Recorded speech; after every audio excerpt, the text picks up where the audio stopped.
আর কত দেখাবে? লাইট কোথায় পাবো? আমার যা আছে লাইট দিতেই তো হবে। লাইট কোথায় পাবো?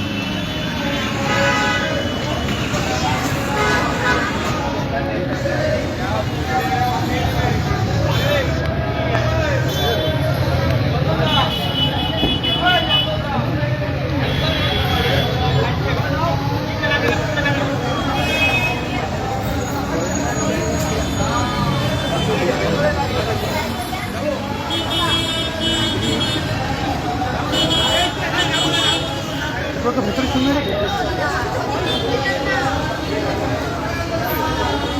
দাদা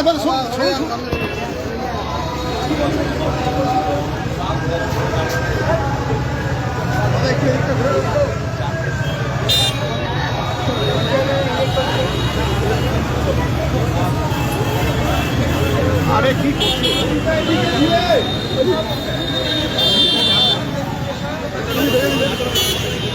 না সত্যি আমাকে ঝামেলা করি সঙ্গে ট্রাই করে দিচ্ছি।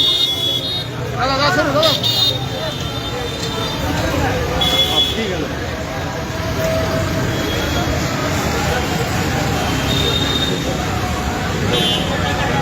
সরিয়ান ঝামেলা করালো আমার লোক এসেছে না, পুরো ঝামেলা করার লোক। একটা এমন লোক এসেছে, ঝামেলা কিছু করিস না।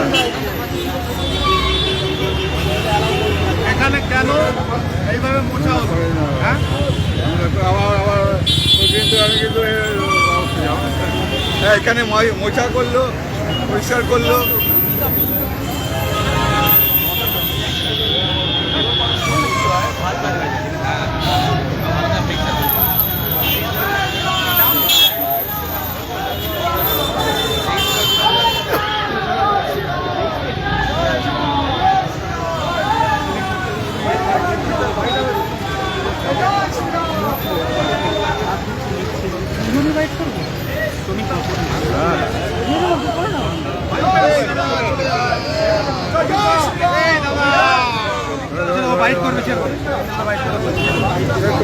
মোবাইল ঢোকা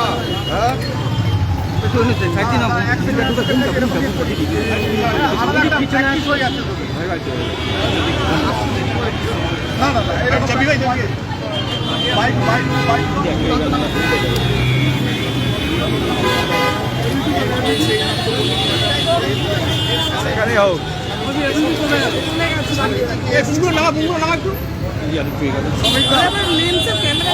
পশ্চিমবঙ্গ সরকার রামনবমীর ছুটি দিল, এটা কি শুধু ভোটের ধর্মের রাজনীতি? ওটা আমরা তো ভগবান রামচন্দ্রকে নিয়ে কোনো রাজনীতি করিনি। ভারতের আত্মপরিচয় আত্মমর্যাদা জাতীয় গণতন্ত্রের প্রতি যারা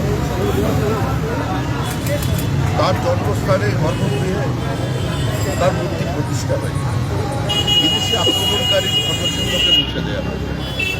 এখন তৃণমূল কংগ্রেসের ফাইল তো দিচ্ছে না। তৃণমূল কংগ্রেস মা কালীকে ধরেছে, মা কালী মন্দির পান অসম্ভব। তারপরে জগন্নাথ দেবকে ধরে এনেছেন, দীঘার সমুদ্র তটে বসিয়ে দিয়েছেন, উনিও বলছেন সম্ভব নয়। এখন শেষ পেশে রামনবমী, আর মমতা বন্দ্যোপাধ্যায়ের রাজনীতি এখন রামনবমীর কথা বলবেন, আবার সন্ধ্যাবেলায় গিয়ে বলবেন জয় শ্রীরামটা দাঁড়া যাচ্ছে, তোমরা আল্লাহর নামে শান্তি চাও।